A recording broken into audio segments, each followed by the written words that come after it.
Wala na akong lugar dito. Sa Bacolod nakatira ang pamilya nito at may maliit na farm na binili ito ilang taon na ang nakakaraan. Masyadong ang malaki ang isang mansyon para sa isang byuda na walang anak.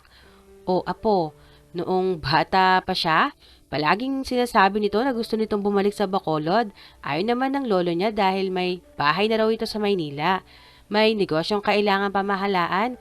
Hindi naman magawang tumutol nito dahil kahit anong may-ari pa rin ay silang mag-asawa. Ang masusunod. Ano po ang Alonzo Systems Grandma? Tanong niya. Isa iyong computer company na itinayo ng lolo niya ng kasagsagan ng pagiging in-demand ng computer. Maunlad na iniwan nito iyon, ngunit hindi iyon malaking kumpanya. Nananatili pa rin itong matatag. Kung bumalik ka sana agad sa Pilipinas nang matapos kang mag-aral, ikaw na sana ang hawak sa kumpanya ngayon. Puno ng panghihinayang nasabi nito. Sa tingin ko, wala akong karapatan sa kumpanya. Alam ko na tinuring ninyo akong apo pero kayo ang higit na may karapatang pamahalaan yon. Kaya mas pinili niyang manatili sa London at magtrabaho sa isang computer company kaysa bumalik sa bansa. Gumuhit ang sakit sa mga mata nito nang pagmasdan siya. Galit ka pa rin dahil sa nangyari sa inyo ni Marcus? Hinayaan niyang tangayin ng hangin ng kanyang buhok. Kinapa niya ang sakit na minsan niyang naramdaman. Wala na ang sakit, manhid na siya. Matagal ko nang kinalimutan ang nangyari. Hindi ko ugaling magtanim ng galit. Paano niya magagawang magtanim ng galit sa mga taong itinuturing siyang tunay na apo? Kahit pa nga sinaktan siya ng mga ito, mahal pa rin niya ang mga ito. Lalo lang siyang masasaktan kung hindi siya magpapatawad. Pero hindi mo pa rin siya nakakalimutan, hindi ba? Wala kang ibang lalaking minahal kundi siya.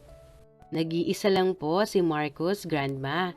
Marami siyang naging manliligaw pero walang sino man sa mga ito ang nakakuha ng atensyon niya. Palagi niya itong hinahanap sa lahat ng lalaking nakilala niya. Pero hindi ko alam kung nasaan siya. Baka may asawa at anak na siya ngayon. Hindi naman pwedeng maging matandang dalaga ka na lang. Natigilan ito nang makita ang kalungkutan niya. Pasensya na sa nangyari noon, iha. Sabi nito sa malumanay na boses. Di namin intensyon na saktan ka, pero sa amin ka ibinili ng mga magulang mo. Kung alam mo lang ang totoo. Pilit nang ngumiti siya at ginaganap ang mga kamay nito. Huwag na lang po nating pag-usapan, Grandma. Matagal nang nangyari yon. Hindi niya magawang ngumiti kapag binabanggit si Marcus.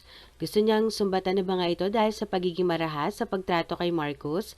Hindi na ganoon kataas ang pagtingin niya sa mga ito katulad noon, pero iginagalang pa rin niya ang mga ito bilang nakatatanda. Wala rin siyang karapatang manumbat. Binigyan na siya ng babala ng mga ito noong una, pero pinairal niya ang katigasan ng ulo niya at pinangibabaw ang damdamin. Siya ang nagpahama kay Marcus. Bumuntong hininga ito. Tungkol nga pala sa Alonzo Systems, hindi pa natatapos ang pakikipagdeal ni Leopoldo sa Linux Corporation. Wala naman akong alam sa negosyo. Stricto ang grandpa mo na huwag akong pahaluin doon. Kaya kung maaari, ikaw na ang makipag-negosasyon sa kanila. Opo, Grandma. Husal niya. Gusto ko pang humingi ng pabor. Since hindi ka na babalik sa London, kung pwede sana sa Alonzo Systems ka na rin magtrabaho, para lang tiyakin na mapapangalagaan ng kumpanya ng grandpa mo kahit hindi na siya ang may-ari. Nagkibit balikat siya. Depende po iyan sa kagustuhan ng bagong may-ari. Kung matatanggap po ba ako? Lumiwanag ang malungkot na anyo nito. Natural, matatanggap ka. Iha, maganda ang credentials mo. Imposibleng tanggihan ka nila? Kailan po ako makikipag-meet sa mga taga-Linux? 1 linggo mula ngayon. At balita ko, binata pa ang CEO nila. Natawa siya. Grandma, ayoko nang dagdagan pa ang hihingi ninyong pabor sa akin. Hindi ako interesado sa kahit sinong lalaki sa ngayon. Miss Abadia, nabanggit sa akin ni Mrs. Alonzo na ikaw ang apo niya na nagtrabaho sa isang computer company sa London? Sabi ni Sean Parks, Executive Vice President at Chief Finance Officer ng Linux Corporation, ang kumpanya na nakatakdang mag-takeover sa Alonzo Systems. Isa ito sa may malaking shares sa naturang kumpanya. Bagamat nasa early 30s pa lang ito, nasa isang cafe sila at katatapos pa lang nilang pag-usapan ang tungkol sa pag-turnover ng Alonzo System sa pamamahala ng kumpanya nito. Inaayos na lang ang final draft ng kontrata bago pa ma-finalize ang deal. Para sa kanya ay fair ang nangyaring deal at hindi dehado ang lola niya. Bukod pa sa mananatili sa pwesto ang mga empleyado ng kumpanya, madadagdagan pa nga dahil sa planong expansion. Yes, I worked as a software developer with Synergy International for 4 years. Pero nag-resign na ako dahil sa balita ko, mas profitable ang computer business dito. Paliwanag niya. Magtatayo ka ng sarili mong business? Umiling siya. Sa palagay ko, hindi pa sapat ang experience ko para magtayo ng sarili kong negosyo. Mas gusto ko pa rin ng may boss. Maybe I still have to learn how to play with the market. Di ko pa kabisado ang kalakaran dito. Hindi pa niya kaya ang mabigat na responsibilidad ng pamamahala sa sariling negosyo. Bukod pa sa wala siyang sapat na puhunan para sa isang computer firm na pangarap niyang buuin. Habang ang ibang tao ay nagkukumahog magpunta sa ibang bansa, mas gusto mo namang dito magtrabaho. Amused na sabi nito, may kumpanya ka na bang inaplayan dito sa Manila? Nilagyan niya ng creamer ang kape. Wala pa nga eh. Gusto ko munang magpahinga sandali. Pagdating ko sa Pilipinas kasi masyadong maraming nangyari. Medyo stressed out pa ako ngayon. Bukod sa dami ng ginawa niya bago umalis ng London, hindi pa siya nakakabawi sa pagkamatay ng lolo niya. Tinutulungan din niya ang lola niya sa pag-aasikaso sa may iwan nitong ari-arian at sa paglipat nito sa farm sa Bacolod. Ngumiti si Sean Parks. Tamang-tama. We need staff for Alonzo Systems New Division. Hindi lang pagpaprovide ng e-business solution sa mga kumpanya ang ikikater ng kumpanya. Bilang bagong bahagi ng Linux Corporation, magkakaroon na ng creative department. Magde-develop na tayo ng sarili nating software na magagamit ng mga kliyente natin. Binili namin ng Alonzo Systems for the e-commerce and e-business clients. Gusto kong malaman kung interesado kang maging part ng creative team? Nakadama siya ng hindi maipaliwanag ng excitement. Excitement na matagal na panahon na niyang hindi nararamdaman. I'd love to. Usal nito. Ngayon pa lang, nangangati na ang kamay ko na humawak ng computer. Medyo naging boring kasi ang huling araw ko sa trabaho ko sa London. Wala nang masyadong challenge. Lumapad ang ngiti nito. Mukhang magugustuhan mo ang trabaho mo. Sa tingin ko, makakasundo mo ang head ng creative department. Bakit naman? Gusto kasi niyang makatrabaho ang mga taong may passion pagdating sa computer. He is our resident computer genius. Mind you, mas bata pa siya sa akin pero magaling talaga siya. But, nagsalubong ang mga kilay nila. But what? Masungit ba siya? He eats beautiful women for breakfast. Oh, usal niya. Sanay na sanay siyang mag-handle ng mga lalaking gustong mag-take advantage sa mga babae. I think I can handle him. Tumawa ito. That was a joke. Ang totoo, wala siyang pakialam sa mga babae. But he is very strict. Hindi siya nakukuha sa magandang ngiti o sa magandang mukha. Ayaw niyang may pumapalpak sa trabaho. Masyado siyang perfectionist. Dahil ito ang bago niyang project, ina-expect niya na magaling din ang member ng team niya. Kunwari ay niyakap niya ang kanyang sarili. I'm scared. Pabirong sabi niya, ayaw mo nang magtrabaho sa amin? I won't miss the chance to work in a very prestigious company such as yours. At sanay na sanay ako sa mga tyrant na amo. I work with one for 4 years and my feathers are still unruffled. Kampanteng sabi niya, nangako siya sa kanyang lola na magtatrabaho sa Alonzo Systems para tiyakin na mananatiling maunlad ang kumpanyang itinayo ng lolo niya. Iyon na ang pagkakataon niya para tuparin ang pangako niya. Nakikita niya na magiging maganda ang career sa bagong trabaho kung matatanggap siya. Don't worry, he may sound like a master most of the time but he doesn't look like one. Masyado siyang gwapo para mapagkamalang halimaw. I guess, wala nang magiging problema sa deal, sabi niya at uminom ng kape. Once the deal is final, mag-a-apply na ako sa inyo. Itinaas nito ang tasa ng kape na senyales ng pagsang-ayon sa kanya. No problem. Siguro naman makakapagpahinga ka na rin. Let's say, 2 weeks from now, you can bring your portfolio and prepare yourself dahil si Mr. Genius mismo ang magbibigay ng final interview sa mag-a-apply for the creative team. The handsome monster? Lumuwi ito. Huwag mo siyang tatawagin ganyan. Hindi ko pa siya nakikitang nangangagat. Pero nasisiguro ko na marami na siyang mga babaeng napaiyak. I can't blame him dahil, ako, magkasing gwapo naman kami. Pinagmasdan niya ito. Gwapo nga ito pero hindi siya apektado sa kagwapuhan nito.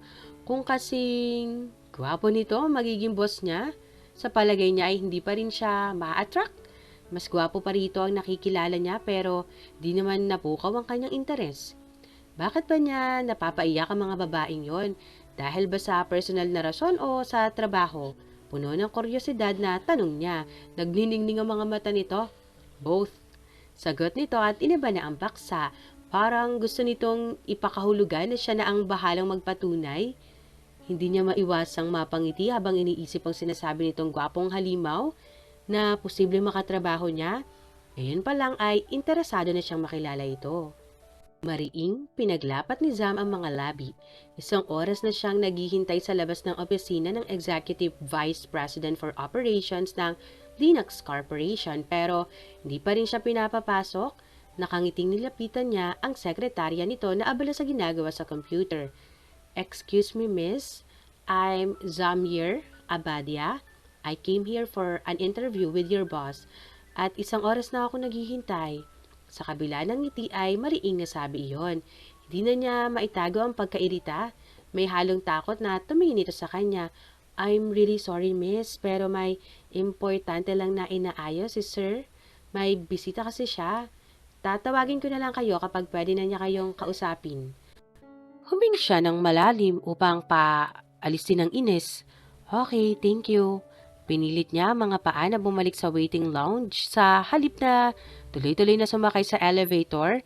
1 oras, dapat sana ay tapos na ang interview niya kung sumunod lang ito sa oras.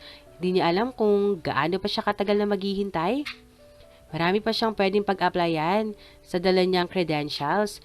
Tiyak na matatanggap agad siya, pero isang interview na lang ang kailangan niya at nasa kamay iyon ng handsome monster na mag-i-interview sa kanya. Pinagtiisan na lang niyang magbasa ng magazine sa karamihan ay tungkol sa computer. Bahagya na siyang nalilibang nang bumukas ang pinto. Mula roon ay lumabas ang isang magandang babae na sa tansya niya ay nasa early 20s. Bumangon ng inis sa kanyang dibdib dahil inuna pa nito ang babae kaysa sa kanya na trabaho naman ng pakay.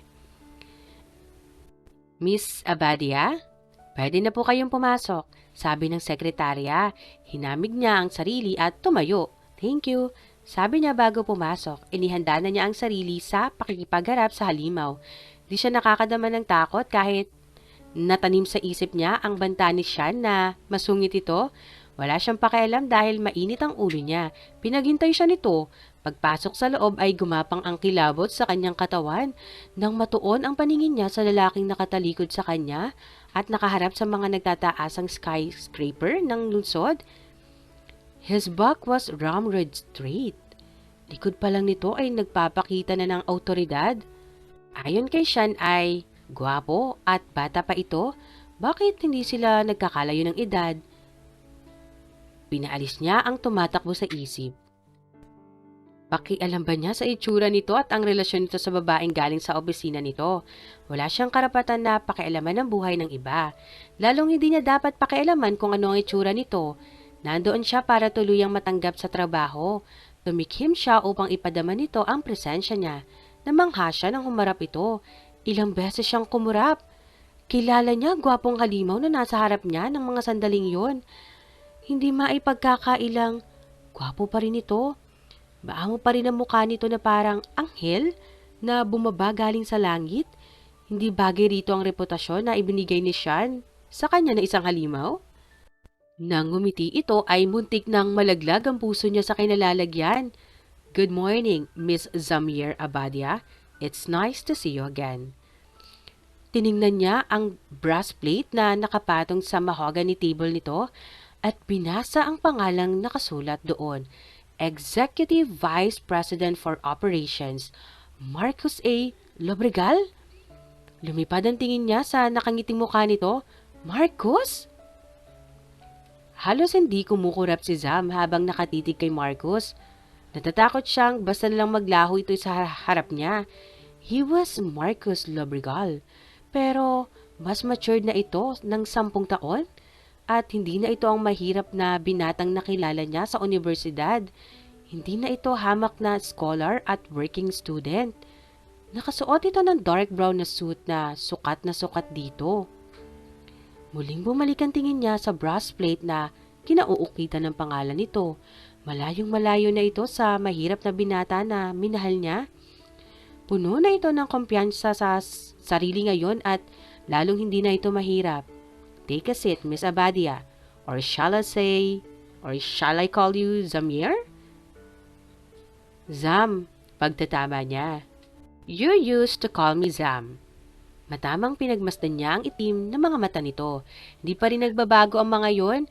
Kahit na mukhang anghel ito, tumatapang ang mukha nito kapag tumitingin ang mga mata nitong parang gustong mang-intimidate.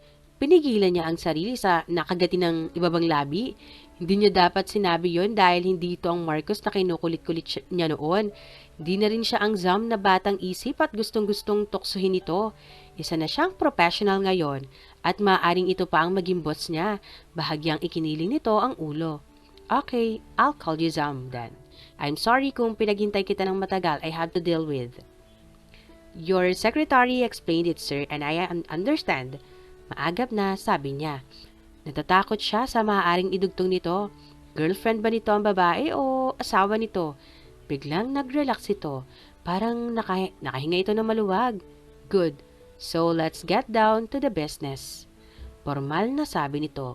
Kinuha nito ang portfolio niyang nakapatong sa desk. Bigla siyang nakadama ng kaba.